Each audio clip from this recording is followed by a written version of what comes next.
Nama saya Ibu Sugiyati dari Bawuran 1, Kecamatan Pleret.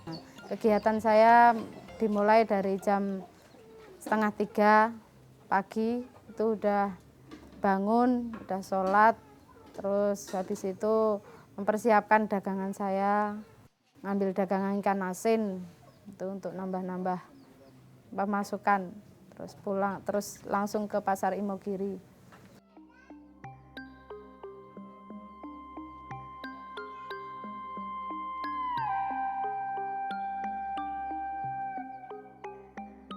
Itu suami saya sakit itu tahun berapa ya? 98. 1 tahun sakitnya itu. Udah diobatan kemana-mana enggak sembuh. Udah memakan biaya udah banyak, berapa ratusan juta. Itu waktu pas bapaknya mau meninggal itu. Merasakan berat sekali itu. Beratnya saya gimana besok langkah saya ke depannya itu untuk membiayai anak saya gitu gimana.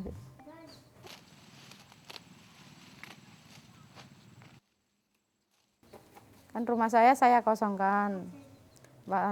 Tinggalan suami saya itu saya kosongkan.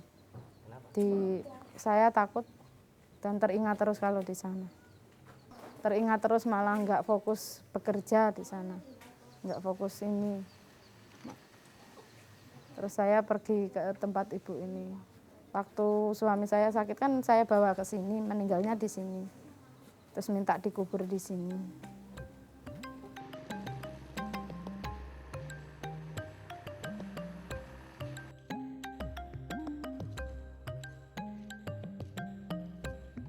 Tiga bulan saya ini cari-cari pasar itu terusan.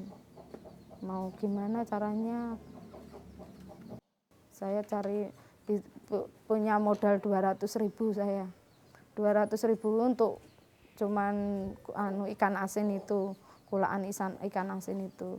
Coba ini kok dapat laba banyak sekali. Saya coba terus. Saya senang sekali.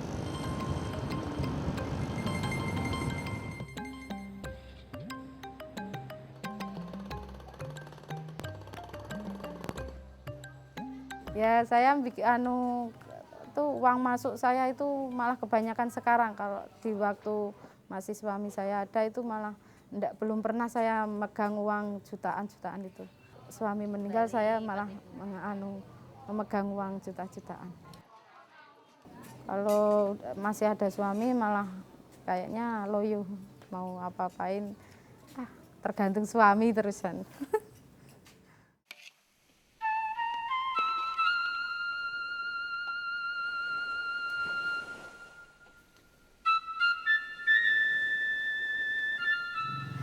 Nama saya Sri Baroyatun. Saya berasal dari Pandus 2, RT 6, Wonokromo, Pleret, Bantul.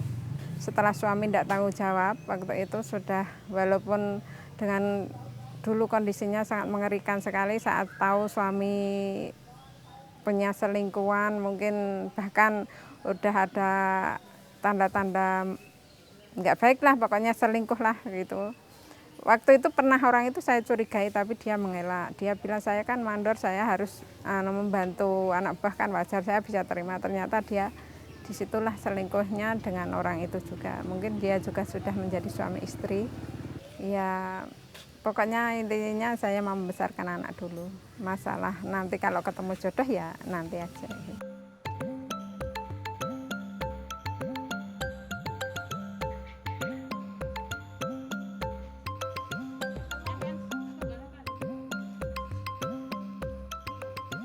Saya kalau bantu kakak saya itu yang penting saya habis sholat subuh langsung bantu kakak saya itu masak-masak, selesai masak terus bantu jualan.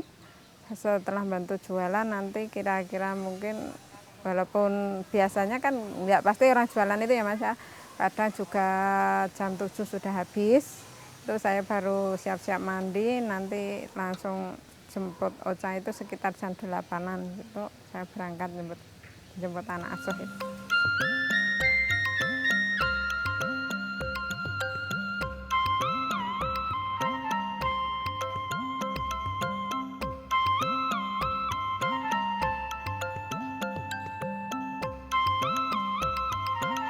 jemput anak asuh, kadang saya asuhnya di tempat kakak saya yang tadi itu, kadang saya bawa pulang gini.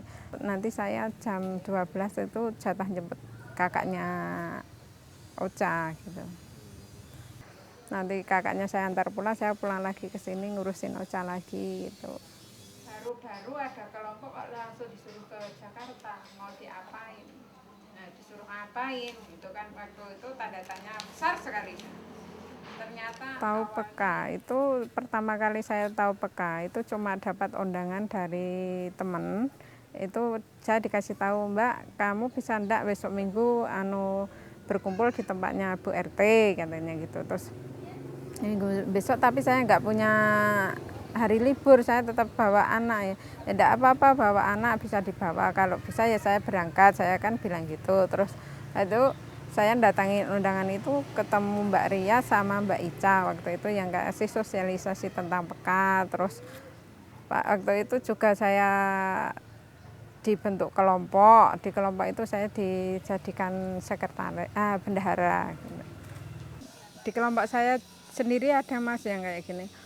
Buat apa tuh Mbak kumpul-kumpul kayak gitu, wong di rumah aja pekerjaan banyak kok, kumpul-kumpul kayak enggak ada hasilnya, bantuan juga enggak kelihatan. Itu juga ada Mas jawaban kayak gitu. Tapi saya tetap mengundangi dia setiap ada pertemuan, tolong diundangin dia. Tanggal 24 Oktober kelompok Grandel di Kelompok peka ini bukanlah proyek. Jadi bukan proyek yang harus sekali istilahnya nih aku kasih sesuatu dan yang langsung habis, itu bukan. Dia malah ingin mengangkat martabat seorang perempuan yang hidupnya sendiri gitu. Kelompok peka itu kan menjunjung harkat seorang janda lah istilahnya, biar janda itu tidak tersisih oleh masyarakat. Mungkin kan biasanya ada cap miringnya, seorang janda itu pasti gini-ginilah, tapi saya akan mencoba untuk memberantas hal-hal yang miring itu, dan saya akan membuktikan bahwa semua perempuan tidak jelek lah, perempuan janda gitu maksud saya. Ibaratnya kalau saya itu sudah berjanji, insya Allah akan saya tepati Mas. Bisa enggak bisa ya, kalau bisa tetap saya jalankan, dan sambil berjalan juga sambil belajar gitu.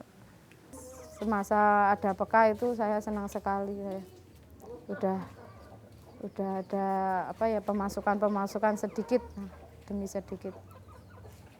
Untuk melakukan manajemen itu saya kan belum bisa.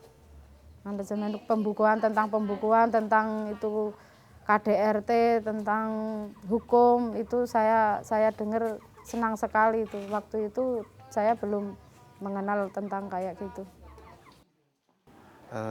Ibu-ibu janda di wilayah Dusun Bauran 1 ini kebanyakan janda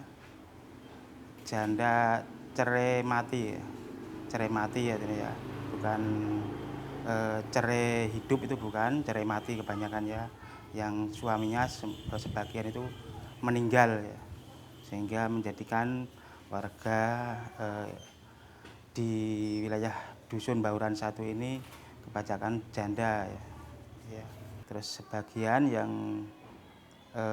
berumur 60 tahun ya itu cara ekonominya itu masih dibantu anaknya ya, masih mengikuti anaknya untuk makan sehari-harinya itu ya, seperti itu.